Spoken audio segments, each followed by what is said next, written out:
Bismillahirrahmanirrahim. Yarfa'illahul ladzina amanu minkum walladzina utul ilma darajat.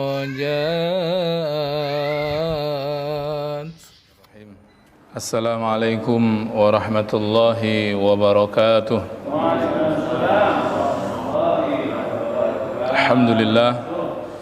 Alhamdulillahil qail fi kitabihil karim.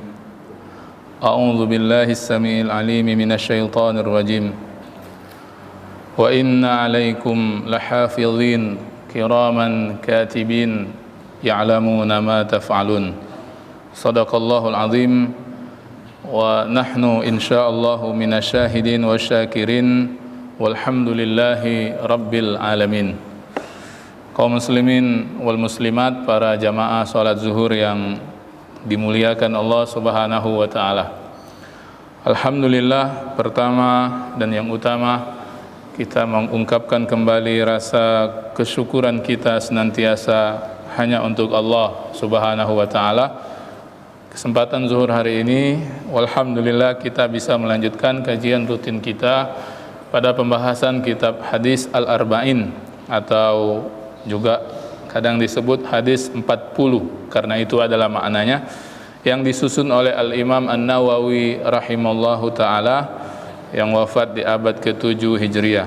Tentu kita berharap mudah-mudahan dengan mempelajari warisan yang beliau tinggalkan ini dapat menambah jariah pahala untuk beliau, dan apa yang beliau wariskan ini bermanfaat untuk kehidupan beragama kita di kehidupan hari ini.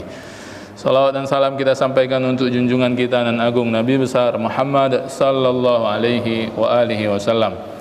Para jamaah yang dimuliakan Allah, hari ini adalah pekan yang ketiga di rutinan kita khas untuk kitab hadis Al-Arba'in.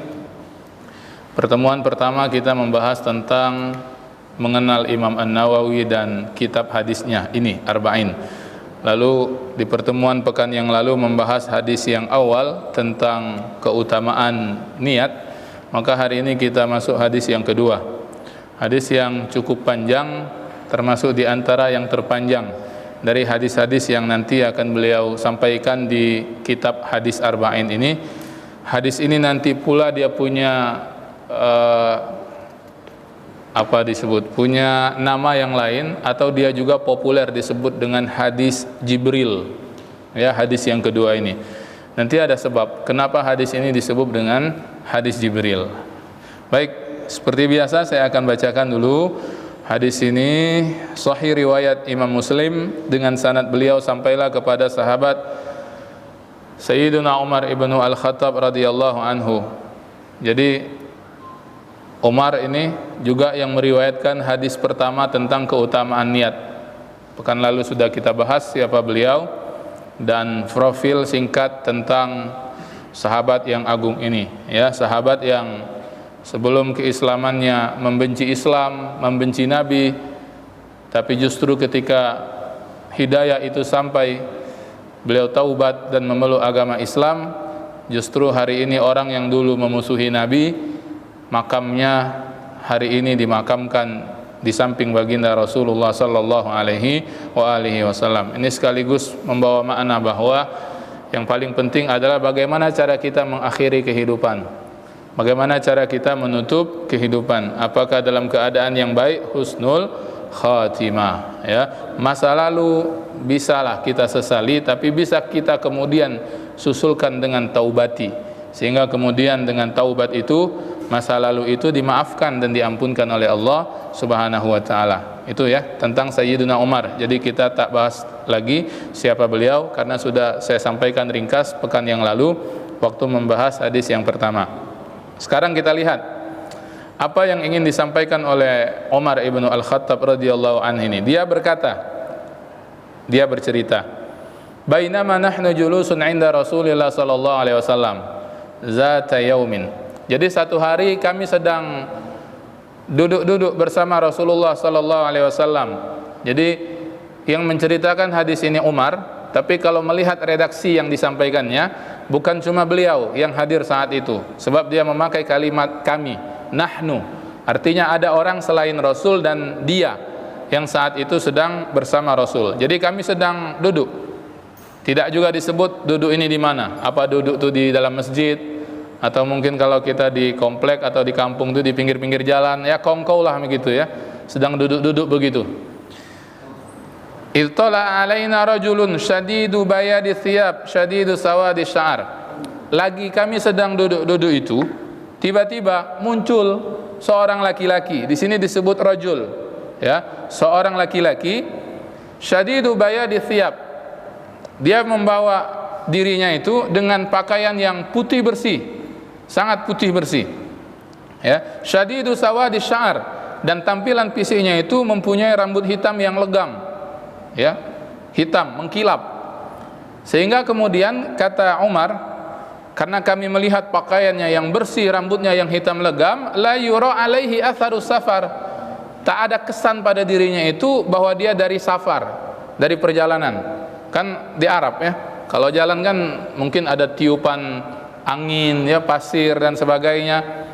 Nah, kalau orang dari safar kan maklum adanya, kalau orang safar mungkin pakaiannya kena debu ya, rambutnya sudah acak-acakan. Tapi yang datang ini pakaiannya bersih, putih digambarkan, rambutnya hitam legam, tak ada kesan, tidak ada bekas bahwa dia itu dari perjalanan.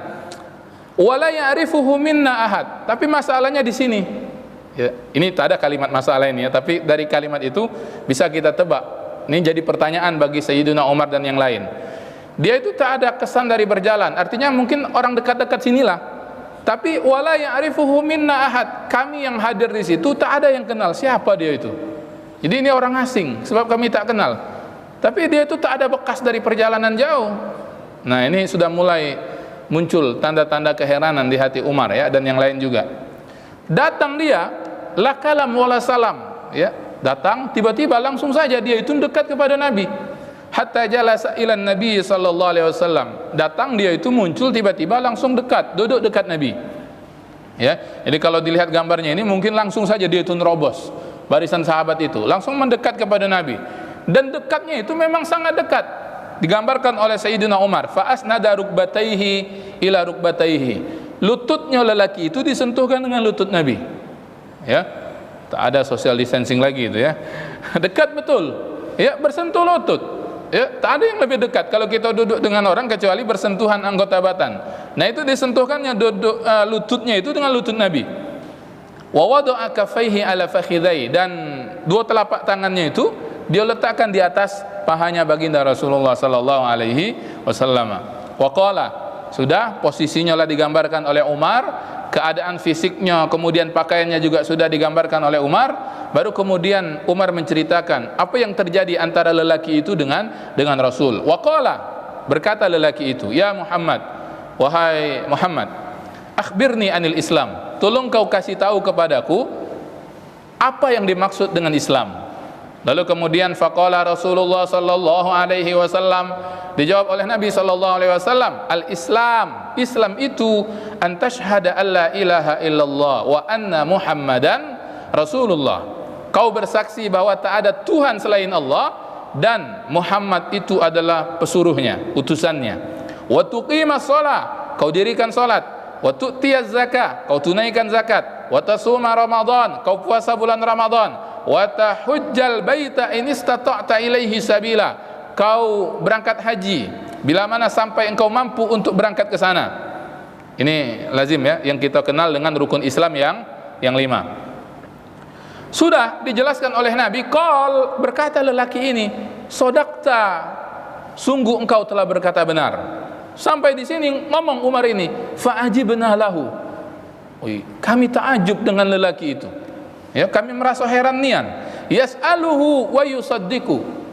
Dia tadi itu kan bertanya dan dia benarkan. Kan kalau orang bertanya biasanya karena tidak tahu. Ini lelaki itu bertanya, dijawab oleh Nabi, sudah Nabi jawab, dibenarkan seolah-olah dia sudah tahu. Berlanjut kemudian, Qala, bertanya lagi lelaki itu, fa akhbirni anil iman, tolong kasih tahu aku apa yang dimaksudkan dengan iman. Ya, qala, lalu dijawab oleh Nabi, an tu'mina billahi wa malaikatihi wa kutubihi wa rusulihi wal yaumil akhiri wa tu'mina bil qadari khairihi wa syarrihi.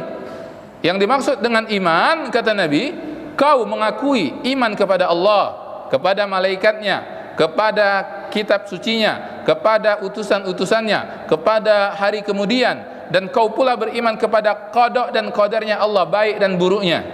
Qala, berkata lagi lelaki itu setelah Nabi jawab, apa yang dia katakan sama persis, sodakta, engkau telah berkata benar.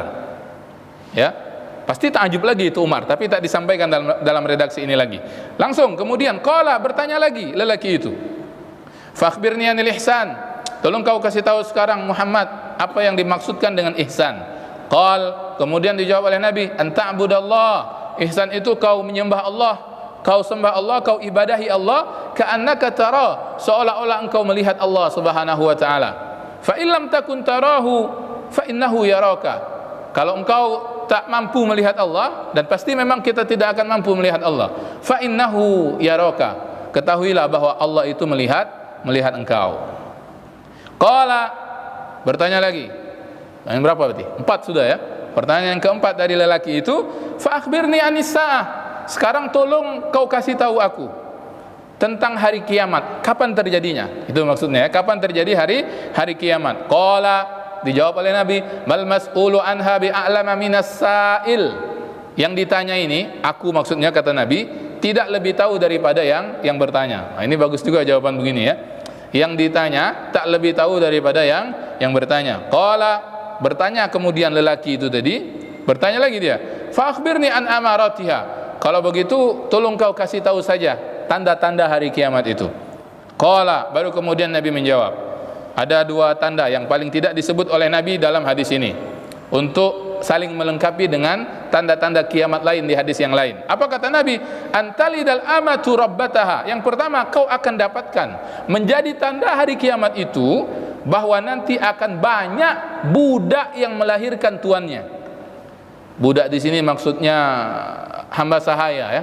Bukan budak wong Palembang, bukan ya. Budak hamba sahaya ya, yang nanti akan banyak melahirkan tuannya. Ini bahasa kiasan Pak ya, bukan berarti ada budak lahir tuan, tidak. Nanti ada maksudnya, nanti kita lihat ya. Itu satu. Yang kedua, wa antaral hufatal uratal alata ri'a asya'i yatatawaluna fil bunyan. Tanda yang kedua ini, kau nanti menjadi tanda hari kiamat itu, kau akan mudah temukan orang yang tak beralas kaki, juga tak berpakaian ya, dan mereka itu papa, miskin, yatatawaluna fil bunyan, mereka berlomba-lomba mendirikan bangunan yang megah. Ini juga kiasan, nanti kita lihat maknanya ya. Sudah kasih tanda dua tanda oleh Nabi SAW. Lalu selesai dialog tersebut, summan tolak, kemudian lelaki itu pergi ya. Jadi memang apa ya, dicuekin itu sahabat-sahabat itu, tidak disapa dan sebagainya, datangnya langsung menuju Nabi. Setelah dia selesai dengan pertanyaan, dia pun pergi ya, summan tolak, dia pun pergi. Falabistu maliyah, lalu kemudian kami tetap di situ, kata Umar. Tsumma qala, lalu Nabi SAW kemudian bersabda, bertanya kepada kami ini, ya Umar, Umar yang disebut di sini, Umar, atadri manis sa'il, kau tahu tidak siapa tadi yang datang bertanya itu, lelaki yang datang bertanya tadi? Jawab Umar, karena dia kan tak tahu, tadi dia sebut kami tak ada yang kenal siapa lelaki itu. Dia kemudian menjawab, Allah wa rasuluhu a'lam, Allah dan Rasulnya yang paling tahu. Baru kemudian dijawab oleh Nabi, fa innahu Jibril ya, fa innahu Jibril, yang datang tadi itu Umar adalah malaikat Jibril. Atakum yu'allimukum dinakum, sengaja dia datang untuk mengajarkan perkara-perkara agama kepada kalian. Wajar kalau kemudian tadi sudah dijawab oleh Nabi, dibenarkan oleh dia ya, supaya yang dengar itu, yang itu ada Umar, ada sahabat yang lain, jadi tahu, oh Islam tuh ini, oh iman tuh ini, oh ihsan tuh ini. Ya, baik. Jadi ini memang agak cukup panjang hadisnya. Baru kita akan lihat ya beberapa hikmah-hikmah yang bisa kita petik dan kita jadikan sebagai pelajaran untuk kehidupan kita hari ini. Baik, Bapak Ibu yang dimuliakan Allah Subhanahu wa taala. Ada beberapa hikmah yang bisa kita ambil. Pertama, kedatangan malaikat Jibril kepada Rasul dalam rupa seorang laki-laki, dan itu boleh. Boleh di situ artinya bisa bahwa malaikat dengan seizin Allah merubah wujudnya menjadi seorang laki-laki seperti manusia biasa.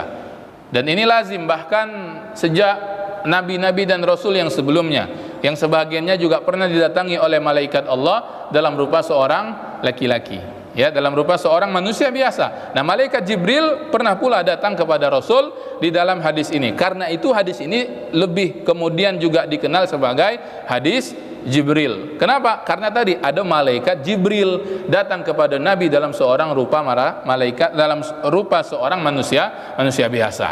Ya, malaikat Jibril juga berapa kali datang kepada Nabi, memang tak banyak, dalam wujudnya yang asli. Dan itu kalau bagi kita dan Rasul juga menyeramkan, menakutkan. Ya, pernah satu ketika Rasul ditampakkan rupa malaikat yang asli. Ketika beliau tengok ke atas itu, tak kelihatan lagi itu langit yang biru itu. Ya, semua tertutupi oleh sayap-sayap malaikat. Nah, ini jadi kemudian yang bisa kita ambil bahwa kedatangan malaikat Jibril itu dalam bentuk yang bagus pakaiannya, putih, bersih, ya, rapi, dari bentuk rambut yang digambarkan oleh Sayyidina Umar, legam dan sebagainya.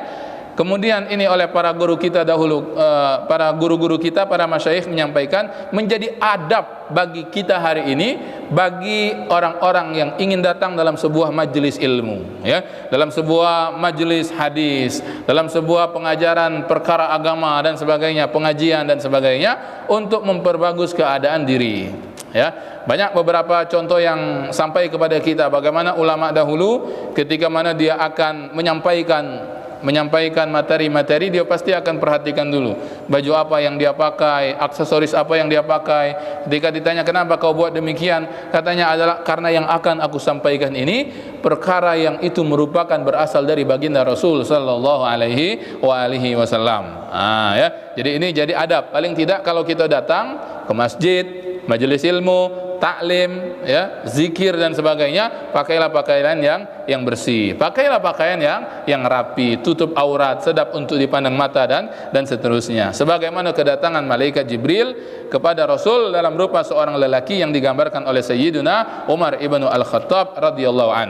Itu pertama. Yang kedua, yang kita juga bisa ambil, ya, pengertian sekaligus hikmah dari hadis ini, bahwa datangnya malaikat Jibril kepada Nabi Muhammad yang saat itu sedang dikelilingi oleh sahabat-sahabat beliau untuk mengajarkan kepada sahabat-sahabat itu tentang perkara yang nanti ditanyakan.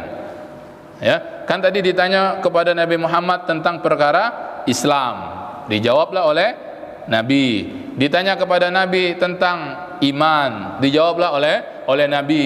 Ditanya tentang ihsan kepada Nabi, dijawab oleh Nabi. Pun ada tambahan, ditanya tentang kapan terjadinya hari kiamat.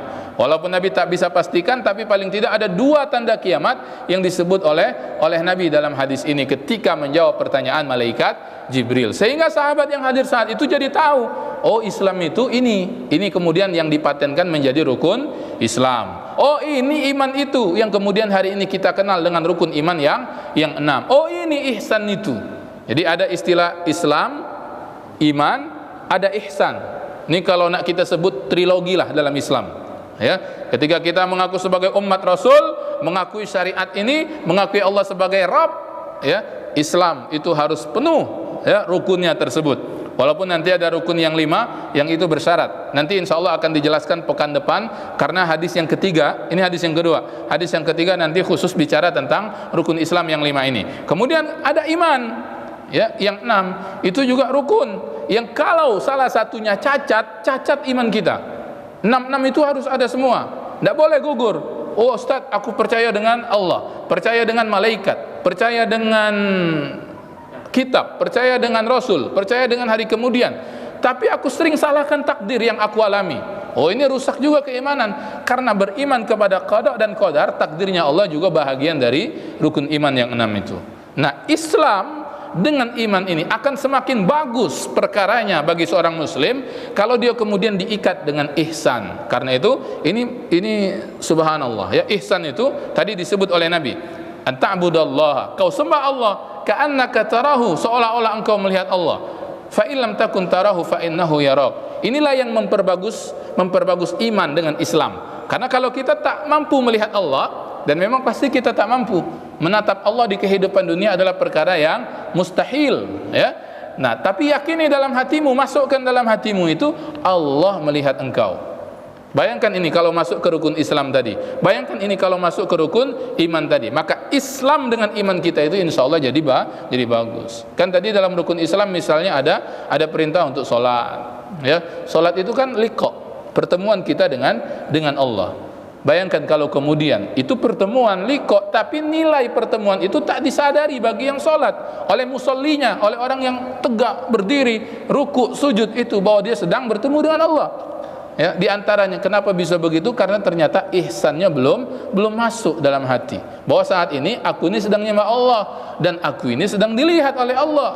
Ya, memang aku tak dapat lihat Allah, tapi Allah pasti melihat aku.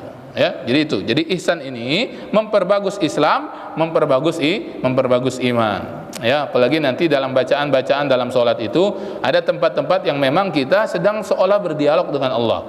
Saya pernah sampaikan di kita waktu itu adakan klinik Al-Fatihah, ya, bahwa dalam bacaan Al-Fatihah kita itu ada jawaban dari Allah di setiap ayatnya. Kan itu dialog. Ya, kalau kemudian kita tak mampu meresapi makna-makna itu, hilang ihsan tadi itu. Itulah akhirnya sholat tahu-tahu selesai. Ya, sholat tapi maaf mungkin kurang kesannya itu dalam diri. Pada akhirnya kemudian tujuan sholat yang tanha anil fahsya wal munkar itu mungkin belum tercapai targetnya. Oh, sholat tapi masih menyakiti orang. Oh, sholat tapi masih mengambil hak orang lain. Oh, sholat tapi masih berbuat kezaliman dan sebagainya. Padahal Allah yang sebut dalam ayat innas sholata tanha anil fahsya wal munkar. Jadi yang hilangnya apa? Ihsan tadi, bahwa saat itu sedang diawasi oleh Allah Subhanahu wa taala. Ya, ihsan ini subhanallah. Kalau kita lihat, kalau dia masuk ke ibadah, menjadikan ibadah itu khusyuk dan jauh dari riya. Kalau misalnya masuk ke ibadah, kalau masuk sebagai tameng dari maksiat, ihsan itu, maka insya Allah tak jadi seorang itu buat maksiat. Paham ini maksudnya? Contoh, ya, kalau dia merasa bahwa ada Allah yang mengawasi, ya, niat nak maling misalnya, tiba-tiba ingat lagi, oh memang tak ada orang yang lihat, tapi Allah yang lihat, CCTV-nya Allah, ya, kita ada CCTV. Nah, kita mudahlah temu CCTV, ya, di kedai atau di tempat yang lain. CCTV itu kan menangkap apa yang ada di hadapannya. CCTV manusia masih pacak diakali, Pak. Wong tuh kalau nak maling nian, ya, ditetaknya kabel itu, ya. Ya, tetaknya dulu kabel itu sehingga CCTV-nya rusak, atau apalah dia gunakan sehingga CCTV itu rusak.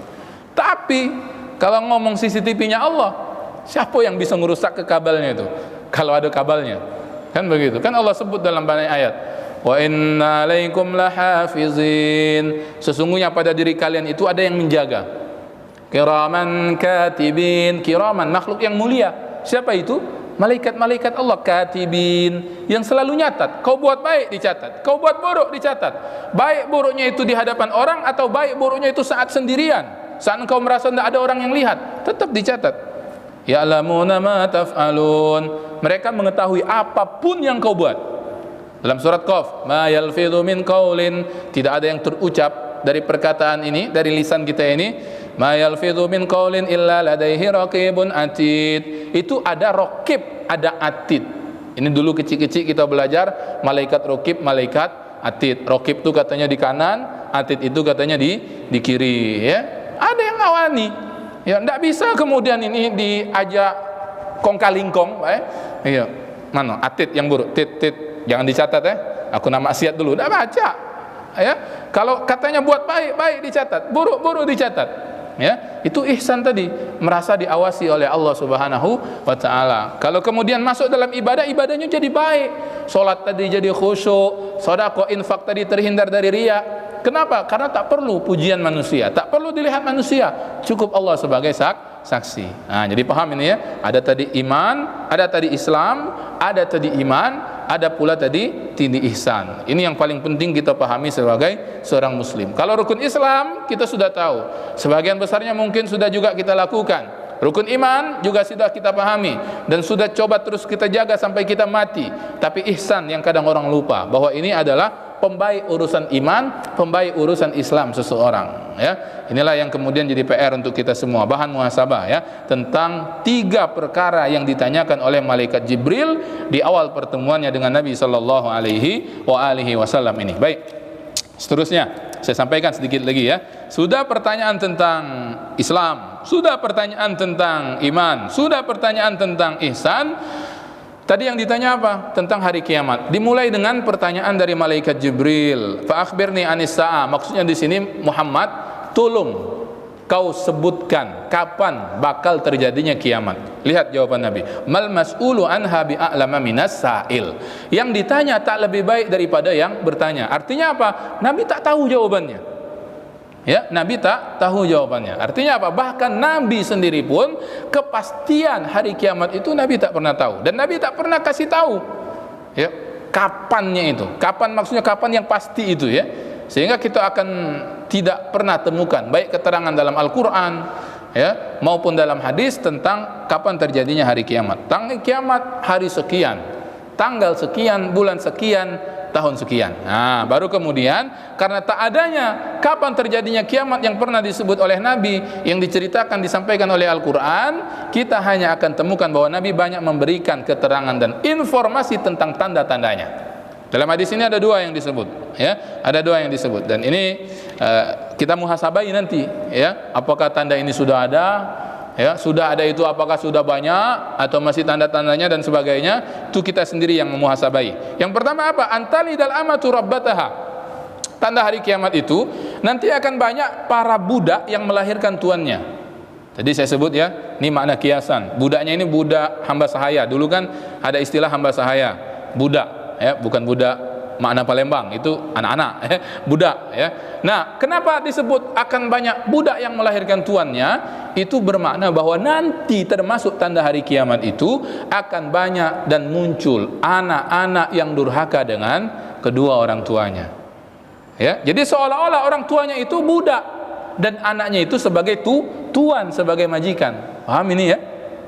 Orang tua kan sebagai budak digambarkan, ya, nanti karena dia tidak dihormati oleh anak-anaknya, dan anaknya menjadi tuannya, dan itu ternyata disebutkan oleh Nabi ini dalam riwayat ini sebagai tanda di antara tanda-tanda hari kiamat. Nah, barulah boleh kita lihatlah di sekeliling kita atau mungkin di berita-berita, apakah sudah banyak ini anak-anak yang durhaka dengan kedua orang tuanya. Ada, ya, banyak, mungkin banyak juga, ya. Tapi kita berharap mudah-mudahan tidak terjadi dengan diri kita atau orang-orang terdekat dengan kita, dan mudah-mudahan juga tidak terjadi dengan umat Islam sekalian. Baik, tapi disebut oleh Nabi demikian. Yang pertama begitu. Yang kedua, wa antarol, kau akan lihat nanti umat Islam hufat, ya, orang yang tak beralas kaki, urat, orang yang tak berpakaian, ya, alah, papa miskin, ya, malah tak berpakaian, tak bersendal tuh, ya, gambaran orang maaf miskin, ya, papa fakir, ya. Dan mereka